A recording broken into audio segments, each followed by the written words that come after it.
Boa tarde. Iniciamos agora mais um debatema do Redação Nota 1000. Meu nome é Marina Lazarim, sou a coordenadora de correção da plataforma e hoje vou mediar o nosso segundo debate. Essa edição será dedicada à discussão do tema Formação de Leitores no Brasil, Desafios e Soluções, proposta aplicada na maratona do site deste ano. A leitura é uma atividade que estimula a capacidade crítica e que, portanto, promove os valores de cidadania. No Brasil, porém, pesquisas feitas pelo Instituto ProLivro demonstram que os índices de leitura estão cada vez mais baixos. Sendo assim, quais são os desafios e quais as soluções para formar mais leitores na sociedade brasileira? Para debater conosco, nós convidamos a escritora e coordenadora do projeto Acelera Texto, Fernanda Pompeu, e o fundador do Redação Nota 1000, Cleiton Dick. Fernanda, como você é a nossa convidada, passo a palavra inicial a você. Como você faria uma introdução para essa proposta de redação? E qual a tese que você defenderia acerca desse tema? Ok, bom, então primeiro a gente tem que falar que nós tivemos alguns textos, eu chamo de textos de inspiração para fazer a redação, assim que acontece. Então, inspirada num dos textos do Antônio Cândido, do professor Antônio Cândido, eu pensei o seguinte, eu começaria afirmando a leitura é um direito humano. E aí diria, a leitura, entendendo a leitura como a leitura literária, então a narrativa em prosa e a poesia que alimentam o nosso espírito. E a leitura também de não ficção que desenvolve a nossa capacidade intelectual, quer dizer, desenvolve a nossa área de interesse. Então, de cara, eu diria que leitura é algo amplo, não ficaria presa na ideia da leitura literária e nem da leitura não literária, ok? Faria isso, e aí diria que a leitura é, sim, um direito humano, da mesma maneira que nós temos direito à moradia, nós temos direito ao transporte, nós temos direito à saúde, elencaria alguns direitos e diria que nós temos direito ao cultivo do espírito, ao devaneio, no caso da literatura, e ao conhecimento, no caso da não ficção. Dessa maneira, eu abriria a minha redação. Então, quando você fala de tese, é essa. A leitura, ela é, antes e depois de tudo, um direito humano, portanto, um direito de todos e todas.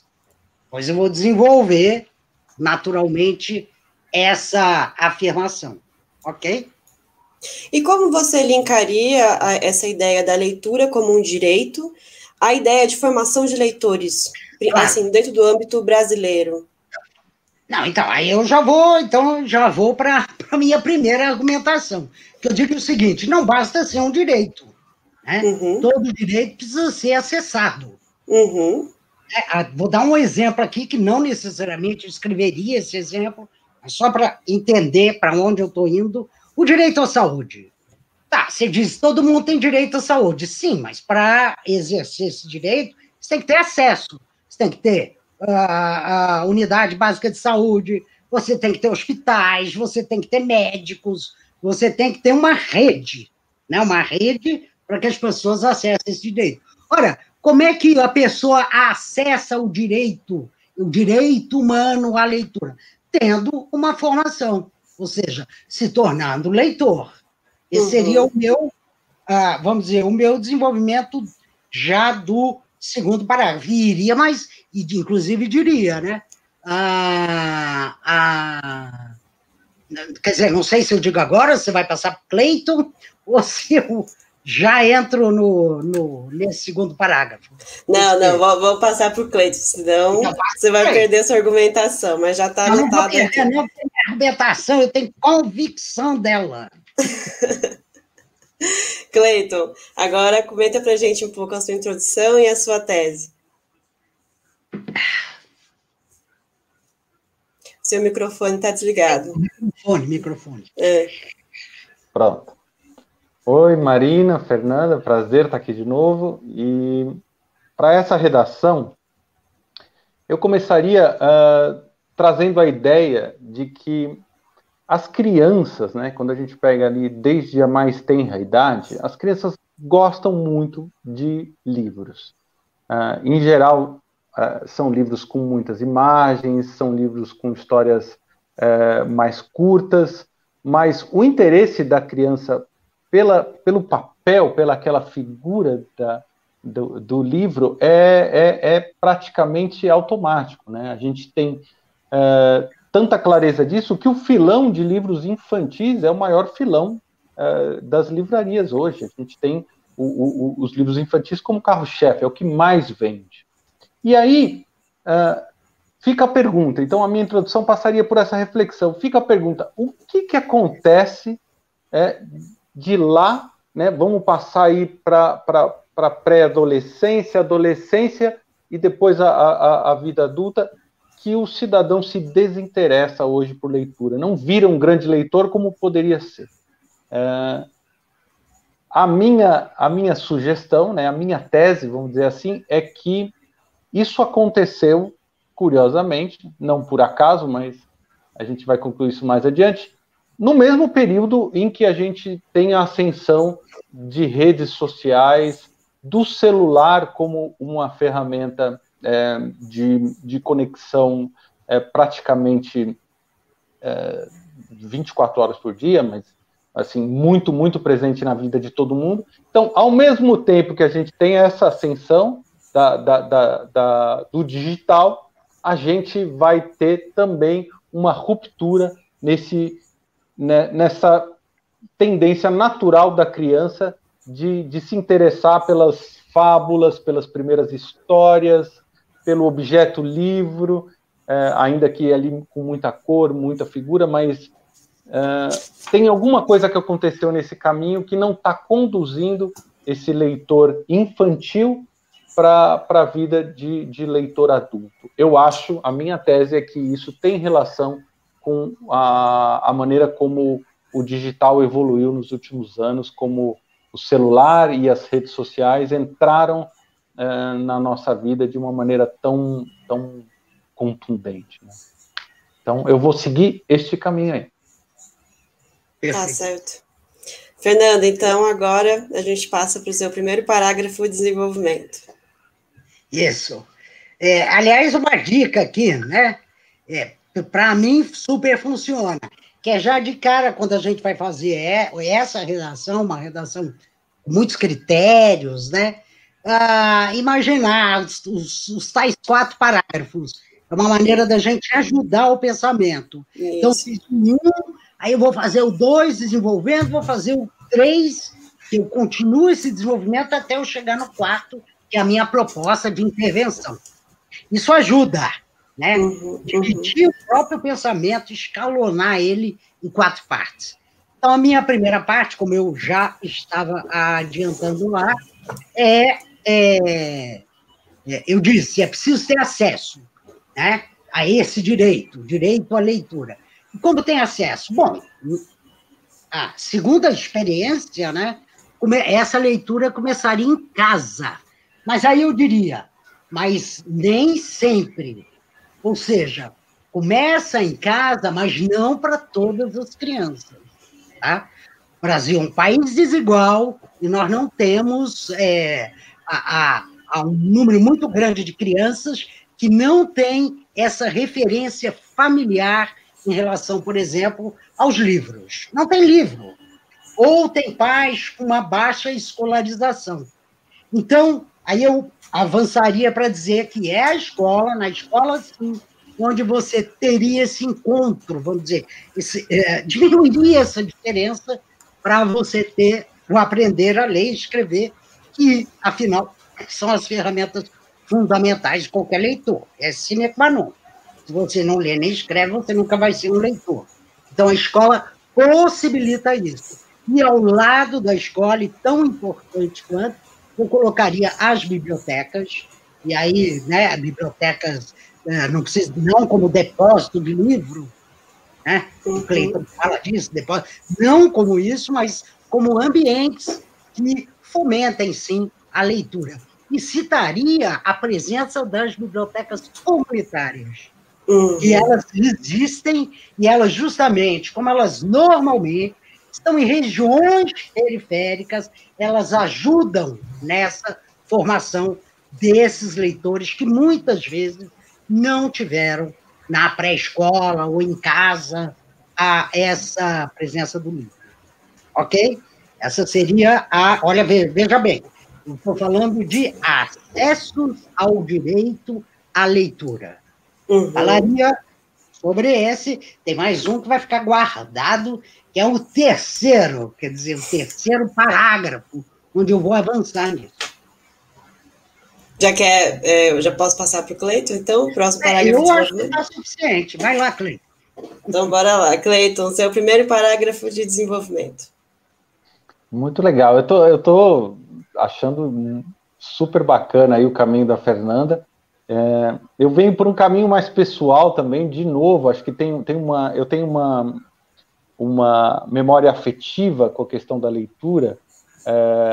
Na minha juventude, na época que eu estava no ensino fundamental, vamos dizer assim, a gente tinha algumas séries muito interessantes, né? Então, tinha a série Vagalume, que alguns de vocês talvez conheçam, que a gente tinha que ler os livros como atividade escolar. E eu estudei numa rede pública, numa escola pública. E a gente tinha ali, a cada um mês ou a cada 2 meses, a gente tinha que fazer a leitura de um dos títulos da série.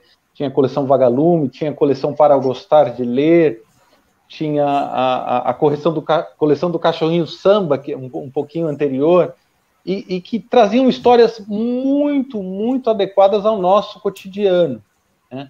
Então, isso era bastante estimulante, era muito gostoso a gente ler histórias de mistério, histórias de aventura, às vezes com personagens completamente surreais, e poder trabalhar aquilo dentro da escola. Aquilo era um grande estímulo para a gente.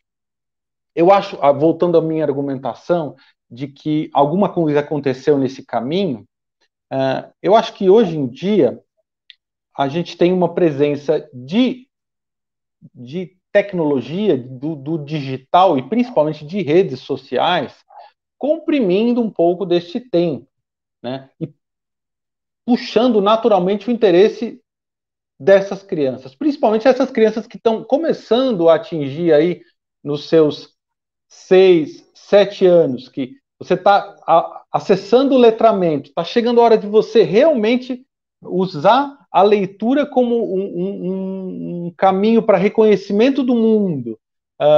E aí você tem um choque muito grande de presença digital, seja de games, de redes, de séries, né, de televisão, essa coisa da televisão, do streaming, também por todos os lados. Isso tudo vai competir muito fortemente com a leitura, e eu acho que aí começa esse gap, começa essa olha, eu vou deixar a leitura para depois, porque eu estou envolvido com outras coisas, estou envolvido com uma questão social que é muito importante para os jovens também, né? A gente sabe que nessa idade o interesse pela socialização, por pertencer aos grupos na escola, no bairro, no prédio, cresce muito. Então, todos esses interesses vão acabar levando esses jovens para outros meios que não a literatura convencional, essa literatura de livros que eu estou querendo chamar mais atenção. Daí, um pouquinho mais adiante, quando o jovem chega no ensino médio, né, que aí seria uma oportunidade de ler textos mais complexos, de acessar uma literatura um pouco mais elaborada, aí entram os livros de vestibular. Entra toda aquela lista, né, a tal da lista da FUVEST, a lista do vestibular X, Y, Z, e impõe uma leitura para esse adolescente. E a gente sabe que tudo que é imposto funciona mal, né?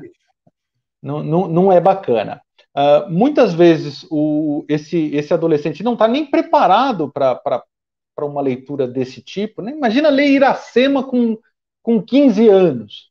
É um livro muito interessante, é um livro maravilhoso, né? José de Alencar, em toda a sua genialidade, só que aquilo está associado a uma série de contextos, a um monte de questões que são fundamentais para a compreensão da obra. Se você lê aquilo despreparadamente, pode ser muito chato, né?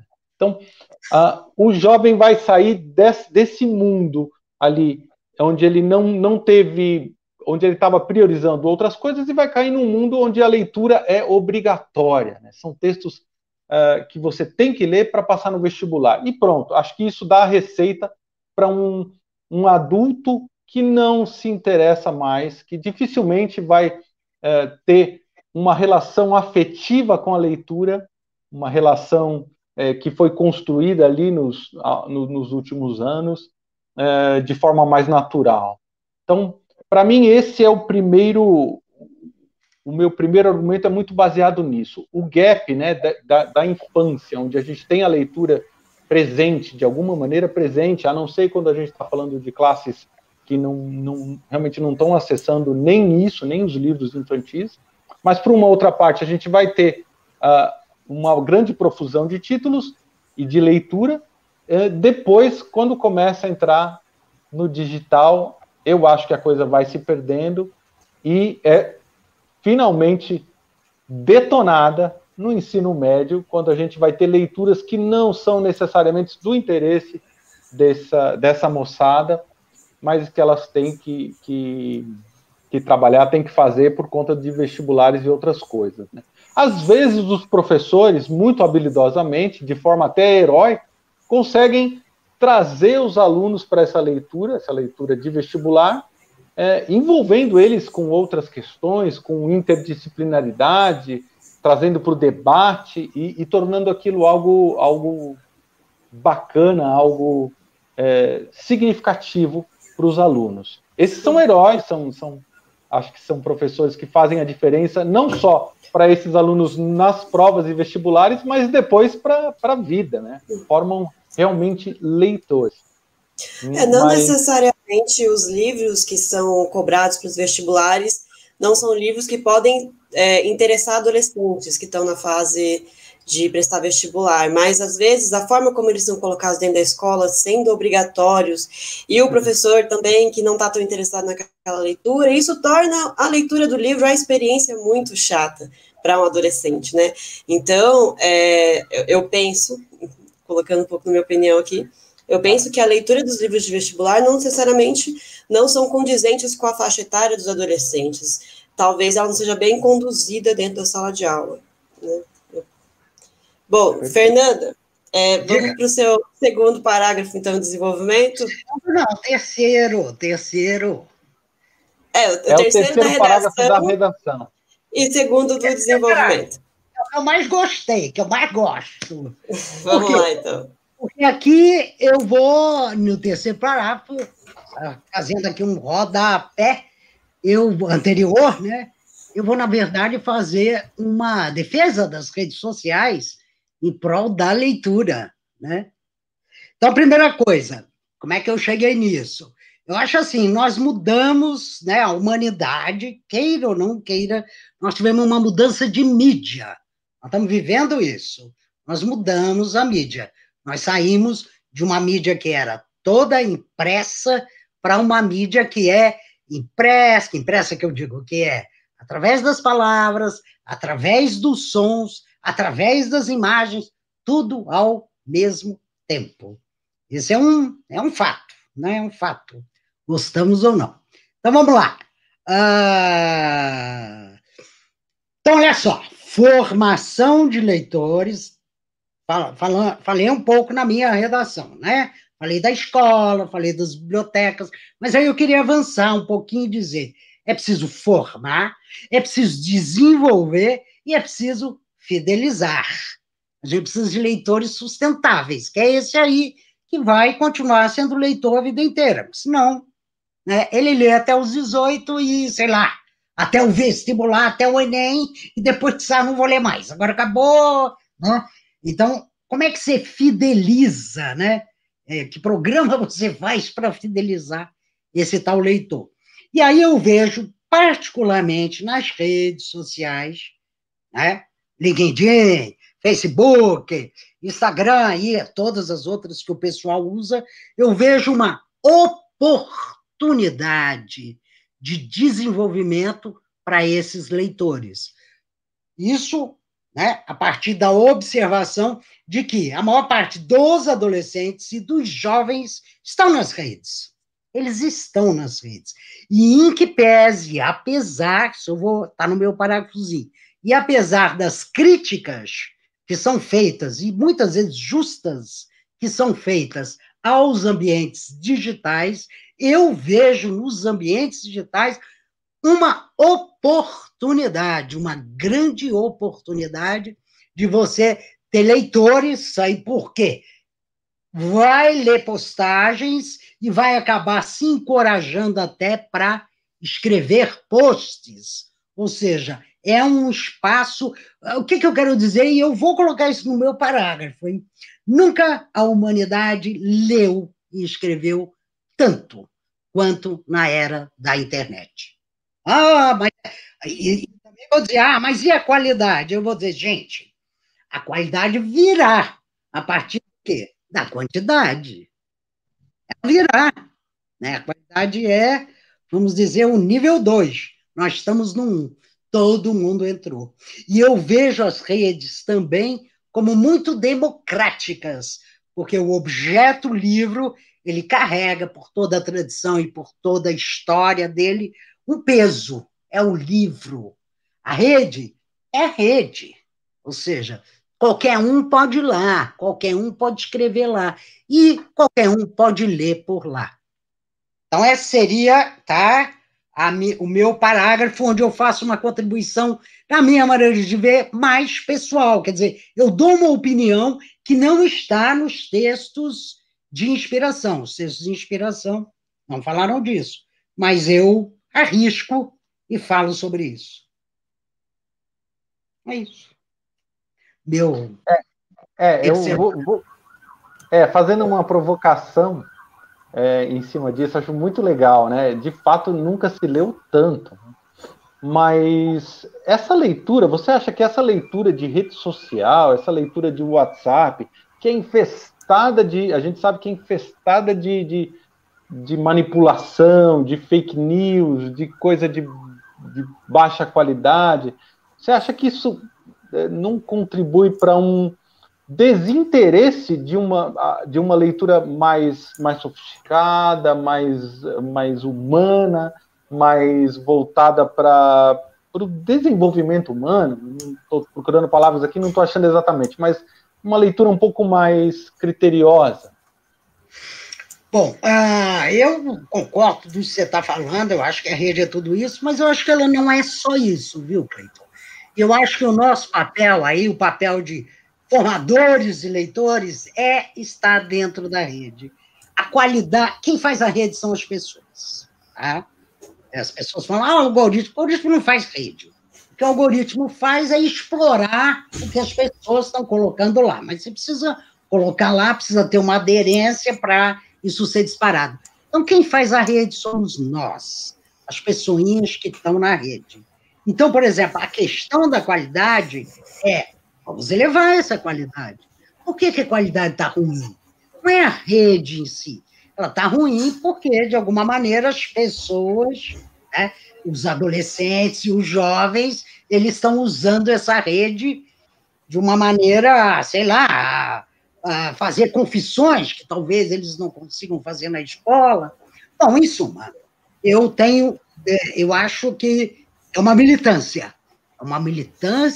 que a gente precisa fazer, que é elevar o nível, pelo menos nas nossas redes sociais, né? Puxar as pessoas para essa grande discussão. Quando você faz uma rede, você pode fazer uma resenha de livro na rede? Resenha. Ninguém lê mais em jornal nem em revista, mesmo porque nem tem esse espaço. Você pode recomendar um livro, Se pode falar sobre um livro, e aí qualquer livro. Eu posso fazer um pouco legal sobre Montanha Mágica, por exemplo. Um textão, né? Um textão. Eu vou fazer um textão. Mas eu posso fazer isso de maneira né, que me leve à leitura e à curiosidade das pessoas. Porque, Cleiton, eu acho assim, a gente tem que mudar a régua, talvez. Porque o que a gente chama de a grande literatura, ela existe, sem dúvida nenhuma. Mas cá para nós, ela sempre foi de uma minoria. Ela sempre pertenceu a muitos poucos. E o que a gente pode fazer agora é dizer, olha, tá aí, vamos divulgar e vamos chamar as pessoas. Minha opinião, ok? Claro, assim, claro. Né? Não, e eu tenho me dedicado muitíssimo a isso, né? Meu trabalho no Acelera Texto é esse, né? Não, e está bem argumentado, vamos dizer assim. Lembrando que na redação você deve argumentar mais do que simplesmente falar, eu acho isso. E você argumentou muito bem. Tá bom. Um ponto do que você falou, Fernanda, que eu acho muito interessante, é sobre essa literatura canônica, né, que é essa literatura que é para poucos. Eu acho que seria muito interessante se a gente pudesse aumentar esse grupo de livros, né, que são livros muito prestigiados, a gente colocar outros tipos de literatura marginal, literatura periférica, como uma literatura... Isso, como um tipo de literatura que deve ser prestigiada também, que representa grupos sociais minoritários, né? Você faz com que o grupo de leitores aumente, porque tem um interesse, o leitor se identifica com aquele texto. Né? Exatamente. Por exemplo, a Maria Carolina de Jesus, que é da minha época lá, né? Quando ela fez Quarto Despejo. Depois caiu no ostracismo e agora eu sinto que está sendo, de alguma maneira, com muito esforço, tentar recuperar a prosa dessa mulher. Essa mulher é importantíssima, mas eu, que fiz, enquanto eu estava na escola, desde a escolinha até a faculdade, até a USP, nunca Maria Carolina de Jesus foi objeto, vamos dizer, de estudo, de interesse ou de incentivo. Hoje eu vejo que sim, está acontecendo. E isso é muito importante, porque é preciso diversidade, é isso que você falou. O que o cara vai se identificar? O leitor tem que se identificar, ele tem que ter interesse. Então tem que ser diverso para ele também dizer, eu gosto disso, eu não gosto disso, eu gosto daquilo, né? Não pode ser um caminho só. 20 livros, tem que ler esses 20 livros. Que é a listinha de livros de vestibular, né? 20? Por quê? Por que esses, né? Bom, mas vamos lá, não vamos distrair, hein? Cleiton, então, seu segundo parágrafo de desenvolvimento. Terceiro. Então, tá. E o terceiro da redação. O terceiro da redação, segundo do desenvolvimento. Então, bom, eu vou continuar dando bordoada no digital aqui. Esse foi o caminho que eu escolhi. Poderia ser outro, mas enfim. Eu acho que também a gente carece hoje de exemplos de leitura e de leitores no ambiente cotidiano das pessoas. É como se fosse um legado perverso. Como a gente tem muito poucos leitores adultos, fica difícil de trazer também os leitores mais jovens para esse caminho. Por quê? Porque o que a gente vê são pais, às vezes, familiares histéricos, reclamando que os filhos não leem. Né? Quando eu vejo isso, eu sempre me pergunto, tá, você lê? Não.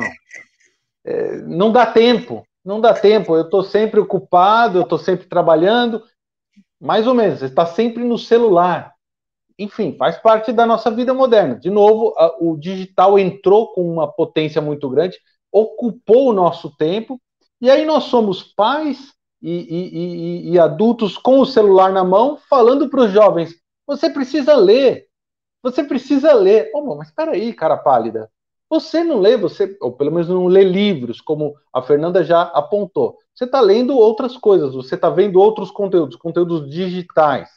E então, não há esse exemplo, não há essa evolução natural dos leitores jovens para leitores adultos, porque os leitores adultos também foram capturados pelo universo digital e já eram poucos, né? Agora talvez até menos ainda. Tá? A gente viu pelos gráficos lá que o número de leitores está caindo, né, na proposta do tema. A gente tem os streamings, tem as maratonas de séries. Gente, como é que vai arrumar tempo, né? Tem que maratonar o Game of Thrones. Então, quando é que eu vou ler um livro? É uma disputa difícil para a leitura. Então, eu acho que isso também vai contribuir para a dificuldade de formar novos leitores no Brasil. Então, acho que isso encerra a minha argumentação. Depois vamos para a proposta, finalmente para a proposta de intervenção. Bom, então, Fernanda, qual que é a sua conclusão e qual proposta você sugere para resolver o problema da formação de leitores no Brasil? Nossa, isso é...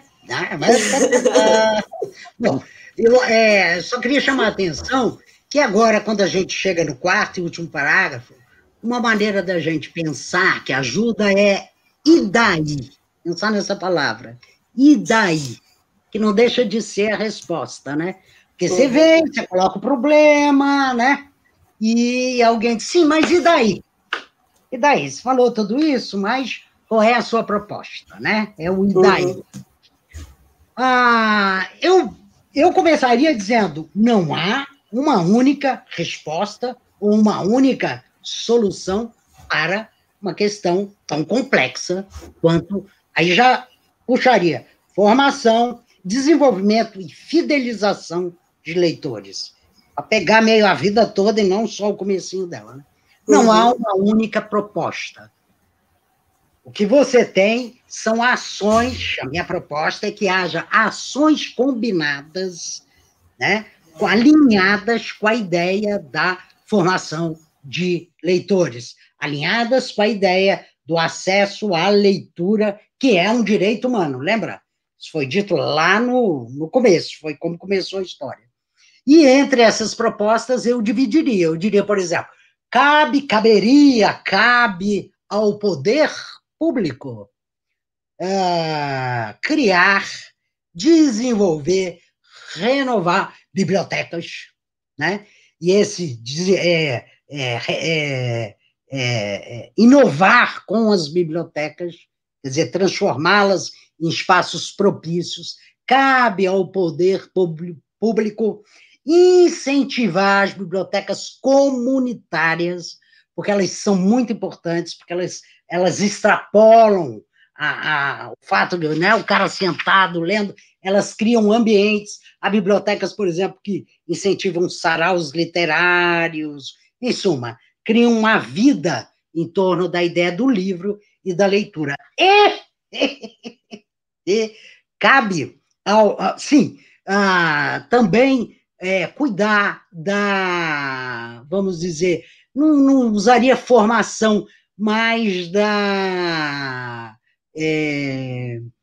incentivar professores, leitores, porque isso que o Cleiton, pegando aí o Cleiton falou dos pais, mas um pai, é difícil, né? Como é que eu vou chamar todos os pais e dizer, vocês têm que prestar atenção, vocês estão mandando o filho ler, mas vocês não leem.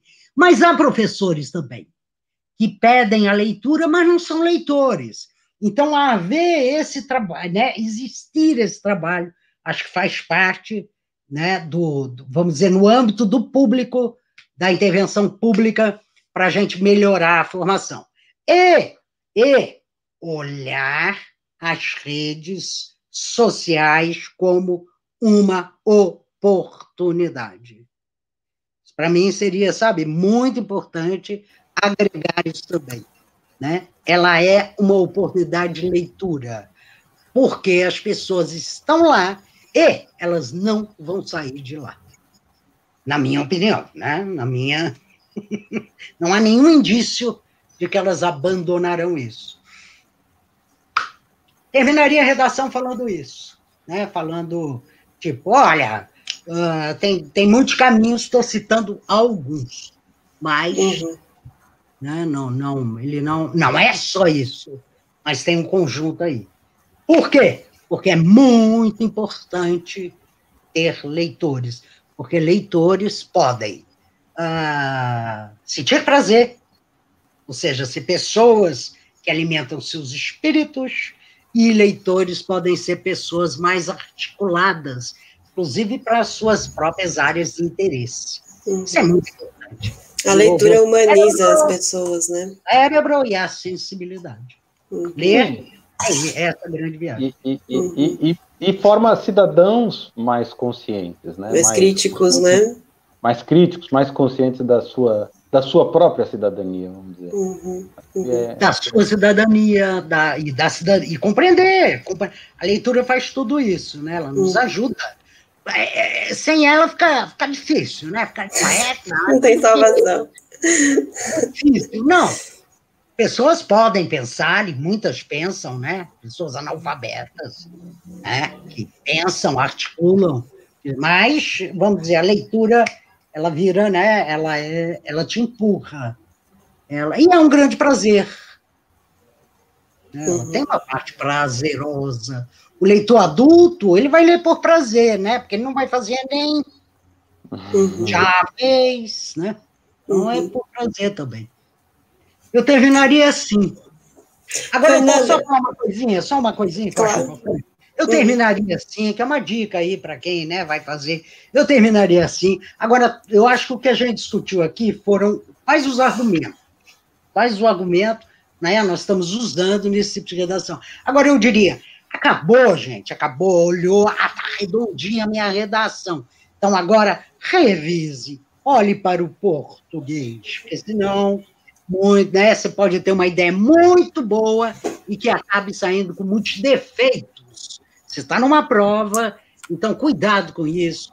Estou em dúvida com essa palavra, ela é legal, inexorável. Escrevi inexoravelmente, é outra palavra legal. Mas se eu lembro, ela é com X mesmo, como é que é mesmo? Então, troca, fundamentalmente, essencialmente, mas vá atrás de entendeu? Não corra esse risco. Ou seja, tenha a ideia, leia a ideia, mas, gente, volta lá, porque escrita é linguagem. São as palavras que vão sustentar o que você está falando. É isso.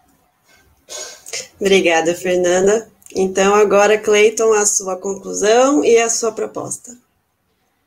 Legal. Bom, eu que já levei bronca aqui da Marina na minha conclusão, agora caprichei. Vai lá, Cleiton. Então, olha que bacana, Marina. Então, retomando a minha tese, né, de que o digital tomou o espaço da leitura aí nos jovens e acabou atrapalhando a formação de leitores, pelo menos no conceito tradicional, nos dias de hoje, a minha proposta de intervenção traz a necessidade de se juntar essas coisas novamente. Então, vamos trazer para o digital a leitura. E como é que a gente faria isso? Aí eu me confundo um pouco, acho que junto a minha proposta com a da Fernanda, né?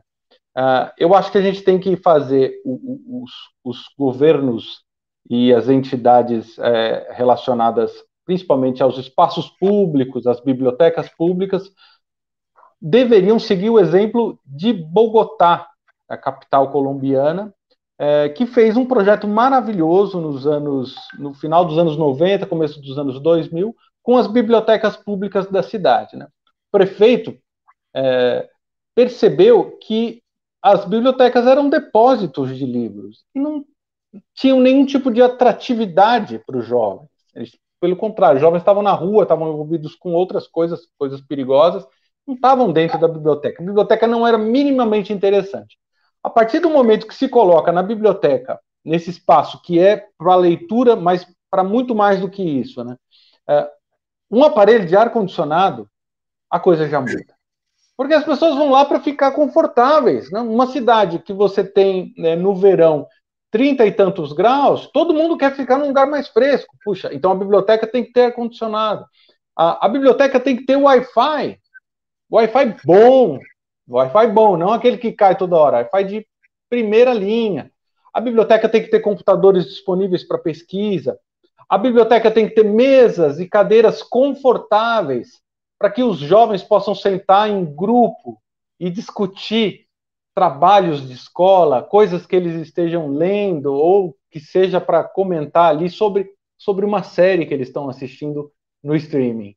Então, ali, nesse espaço, eu acho que a gente tem uma oportunidade de conectar a leitura, a escrita e a tecnologia de uma maneira muito gostosa, de uma maneira muito atraente para os jovens, especialmente para os jovens que hoje não têm em casa, né, esse espaço tão disponível. Então, para mim, é isso. Vamos para as bibliotecas. Nas bibliotecas, os jovens vão ter contato, uma vez que eles entrem, né, que estejam lá dentro, eles vão ter contato com leitores, eles vão ver ao lado alguém lendo um livro e vão ter ali também o exemplo, vão poder debater o que eles estão lendo, alguém vai poder comentar, poxa, mas esse livro é bom, né? O bibliotecário, que é uma figura completamente esquecida aí.